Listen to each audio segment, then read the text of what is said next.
বড় বাতুধৰ্মী লোকসকলৰ কাৰণে অতি আনন্দৰ দিন যে আজিৰ দিনটো বড়সকলে যিসকল বাতু ধৰ্মাৱলম্বী মানুহ আমি বাথু চান পালন কৰোঁ আৰু ইতিমধ্যে আমি দক্ষিণ কামৰূপ জিলা বড় আমাৰ যেটো বাথু গঠুম আছে আৰু বড়ো আঞ্চলিক বাথু গঠুমে যৌথভাৱে বড়ো আঞ্চলিক বড়ো জাতীয় পৰিষদৰ কাৰ্যালয়ত আজি আমি ৰাতিপুৱাৰে পৰা দিনজোৰা কাৰ্যসূচীৰে এই মানে বাথু চানটো পালন কৰাৰ কাৰণে আমি এলানি কাৰ্যসূচীৰ জৰিয়তে উদযাপন কৰিছোঁ আৰু ইতিমধ্যে আমাৰ ৰাতিপুৱা আমি ঠিক 9 বজাত বাথু মহাসভাৰ যি পতাকা আমি উত্তোলন কৰিছোঁ আৰু তাৰ পিছতে আমাৰ যেটো বাথু পূজা শুভাৰম্ভণি আমি কৰিছোঁ ঠিক 10:30 বজাত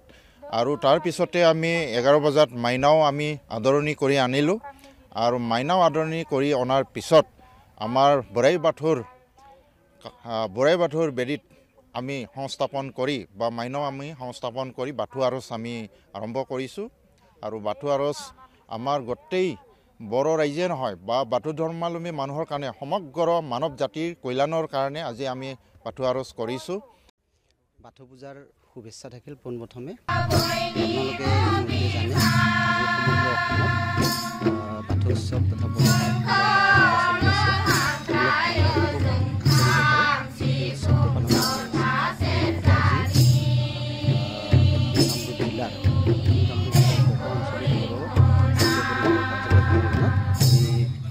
কেন্দ্ৰীয়ভাৱে এই চেগতে এটা কথা শলাগ ল'ব লাগিব যে অসম চৰকাৰক সঁচাকৈ ধন্যবাদ দিব লাগিব কাৰণ আজিৰ তাৰিখত হলিডে ঘোষণা কৰিছে অসম চৰকাৰে গতিকে অনাগত দিনত আমি দেখি পোৱা নাছিলোঁ বড়ো ভাইসকলক